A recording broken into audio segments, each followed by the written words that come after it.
Lecture 5 में ये है शॉर्ट। देखो अभी तो फ़िलहाल के लिए छोटा सा टॉपिक है कि अगर करंट जो है देखो पैरेलल जब देखो बहुत इंपॉर्टेंट यहाँ पर है, वायर जब पैरेलल होते हैं तो चलो ये तो हम निकाल लेते हैं कि डायरेक्शन क्या होगी। अगर इस वायर के हिसाब से देखेंगे तो यहाँ पर क्रॉस होगा, इस साइड डॉट होगा। अब ये क्रॉस एक ऐसा नहीं है कि बस इसी साइड हो, नहीं, इस पूरे ही रीजन में आपको क्रॉस मान के चलना है। अब इसका फार्मूला अल्टीमेटली निकल के आता है ये, जो कि बहुत ही ईजी फार्मूला है। और ये चीज़ याद रखना है कि ये फार्मूला जो फोर्स पर यूनिट लेंथ के लिए है, वरना लेंथ यहाँ पर भेजनी पड़ती है, ठीक है। फिर हमने यहाँ पर देखा ये क्वेश्चन था ये वाला, इसको थोड़ा काइनेमेटिक्स लगा था। यहाँ पर भी इसमें ये था कि ये भैया इन दोनों में हमने करंट पास किया था। अब अगर करंट जनरेटर था तो किसी एक डायरेक्शन में पूरे करंट को मान लिए थे।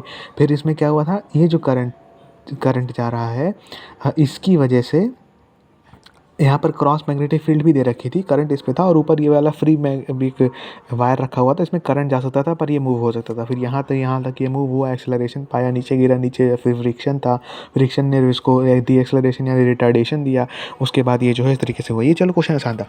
फिर यहाँ ये क्वेश्चन आया कि जब ये एक वायर है और ये एक वायर है, इन दोनों के बीच में, अब ये देखो यहाँ ये दो है ना, ये दोनों पैरेलल वायर थे, ये हो गया परपेंडिकुलर वायर। इस पर डायरेक्ट क्वेश्चन नहीं पूछता है, किसी न किसी एक वायर को फिक्स करके पूछता है। क्यों? क्योंकि अगर ऐसा हुआ तो अगर ये इधर जा रहा है फोर्स लगाकर तो ये तो इधर जाना चाहिए फोर्स लगाकर। एक्शन रिएक्शन यहाँ अगर हम देखें, ये अगर इधर अट्रैक्ट हो रहा है तो इसको अट्रैक्शन होता है, रिपल्शन होता है, तो दोनों पे फील होता है, ठीक है। दोनों ही वायर चाहे तो आपस में अट्रैक्ट होंगे, चाहे तो रिपेल होंगे। यहाँ क्या होता है, अगर हम ए को फिक्स नहीं करते तो भैया ए भी पीछे जाना चाहिए था, तो इसी चीज़ के लिए। अब इसका भी यहाँ डेरिवेशन ऐसे हुआ है कि देखो मैग्नेटिक फील्ड एक करंट मेरी डायरेक्शन में इस डायरेक्शन में है, तो जब इस डायरेक्शन में करंट है तो इस पॉइंट पर डॉट मैग्नेटिक फील्ड आएगा। अब ये डॉट मैग्नेटिक फील्ड सिर्फ इस पॉइंट पर नहीं रहेगा, ये इस पूरे एरिया में मैग्नेटिक फील्ड डॉट रहेगा। बेसिकली ये वायर क्या करता है, जैसे पीछे हर क्वेश्चन में हमको यहाँ दे रखा होता था कि डॉट मैग्नेटिक फील्ड है या फिर क्रॉस मैग्नेटिक फील्ड है, हर जगह में लिटरली हर जगह यहाँ पर दे रखा होता था कि देखो force on current carrying conductor wire जहाँ भी है सब जगह दे रखा होता था। वही चीज़ को क्रिएट कर दिया है एक वायर लगा करके, और उसका फॉर्मूला बदल गया है। वैसे हमको एक मैग्नेटिक फील्ड की वैल्यू दे देता था बी के चक्कर में, यहाँ हमको कह रहा है भैया तुम खुद ही मैग्नेटिक फील्ड बनाओ, एक नया वायर तुम ले लो, उसके हिसाब से अलग अलग होगा।